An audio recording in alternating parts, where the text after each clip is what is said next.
로마서 12장 13절 성도들의 쓸 것을 공급하며 손대접하기를 힘쓰라. 바울 당시 로마 제국의 식민지에 대한 착취와 기독교인들에 대한 박해가 점점 심해져 가면서 특히 가난한 교인들이 겪는 어려움은 더 극심해 갔었죠. 그래서 바울은 공공한 그들을 교인들이 서로 도와줄 것을 권고하고 있는 겁니다. 또 바울은 손대접하기를 힘쓰라고 하는데 여기서 손대접이라는 말은 손님을 대접하는 걸 의미하죠. 그러니까 교인들 상호간에 서로를 손님으로 여기고 잘 대접하고 돌보라는 말씀입니다. 로마서 12장 14절 너희를 박해하는 자를 축복하라. 축복하고 저주하지 말라.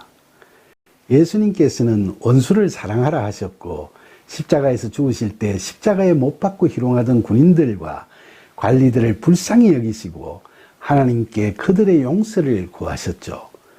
이처럼 바울도 교인들에게 스스로의 의지만으로는 어렵겠지만 성령의 도우심을 받아 자기들을 박해하는 자를 저주하지 말고 오히려 축복하라고 권고하고 있죠.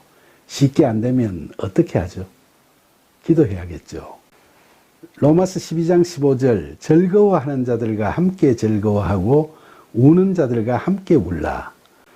동고동락하는 사랑을 베풀라는 말씀인데 이건 교인들 상호간은 물론이고 교회 밖 이웃들과도 그리하라는 말씀이죠.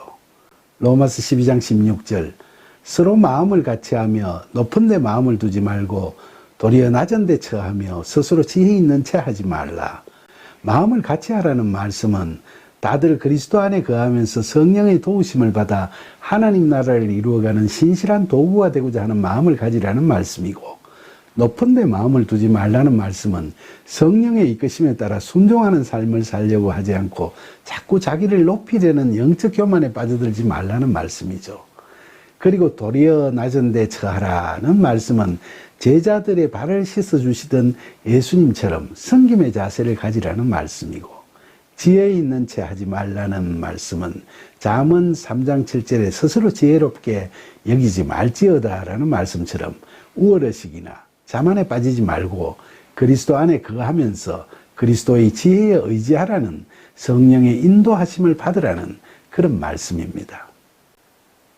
로마서 12장 17절 아무에게도 악을 악으로 갚지 말고 모든 사람 앞에서 선한 일을 도모하라. 사실 악을 악으로 갚는 것은 눈에는 눈, 이에는 이라는 말처럼 인간들이 흔히 자기 정당성을 내세우면서 하는 보복의 전형이라고 할 수 있죠.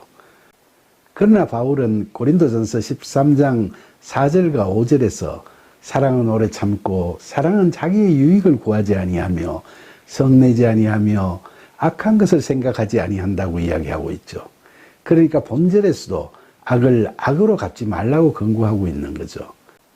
그런데 본절 말씀하고 9절에 그 악을 미워하고 선에 속하라는 말씀하고는 선과 악이라고 번역한 헬라어가 서로 달라서 말씀의 의미가 좀 다릅니다. 9절에서 악은 헬라어로 포넬로스로 사전적으로는 타인에게 해를 끼치는 사악한 것을 의미하는데 거기에 관사가 붙어 있으니까 마귀 사단의 사악한 악을 뜻하죠.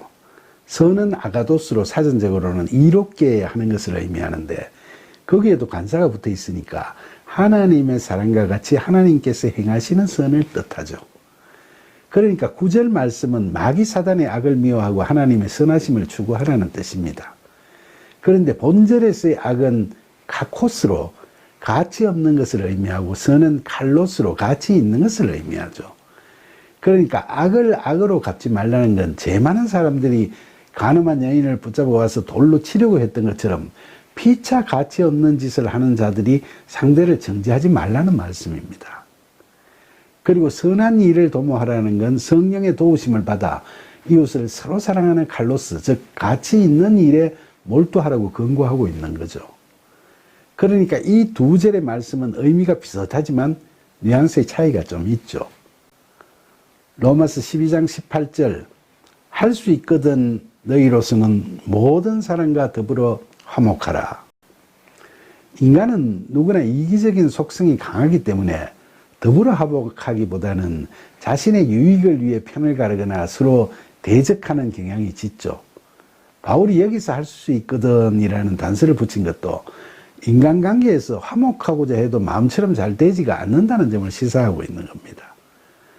그러나 그럼에도 불구하고 우리가 그리스도 안에 거하면서 성령의 도우심을 받으면 앞서 팔복과 관련해서 이야기했듯이 화평케 하는 자로서의 덕목이 실현될 수 있겠죠.